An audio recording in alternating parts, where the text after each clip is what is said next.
Lors des travaux du vieux cimetière, un ouvrier qui aménageait un peu ce qui allait devenir autre chose que le cimetière s'est cogné, s'est pris le pied, il a trébuché sur un crâne.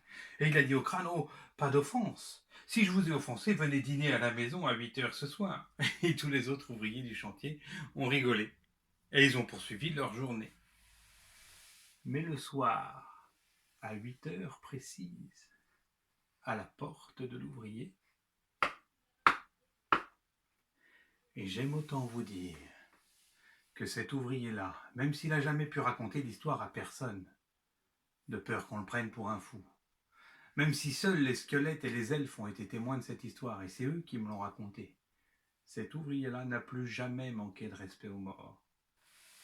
Une vieille femme, toute voûtée, se tenait à une canne près d'un arbre creux, un grand chêne. Elle attendait là le chaland, et puis elle a vu un très beau soldat qui passait par là, et elle lui a dit: « Hé, soldat, veux-tu devenir riche ?» Lourd, peut-être plus lourd que ce qu'il avait imaginé, il s'était chargé de tellement d'or et de pierres précieuses. Tant bien que mal, le voilà qui grimpe, qui grimpe. Arrivé en haut, il redescend. Et la sorcière est là, car c'était une sorcière.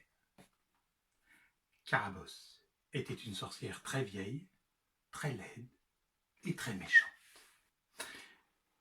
Un jour, Carabosse a demandé à ses animaux: « Est-ce que je suis mauvaise? Est-ce que les gens me détestent ?» « Assurément, a répondu le chat. « Oh, à n'en pas douter, a dit le rat. Quant au hibou, il a fait ouh, ouh, ouh. » Carabosse est sortie. Chemin faisant, elle a rencontré, quel heureux hasard, le prince charmant sur son cheval blanc.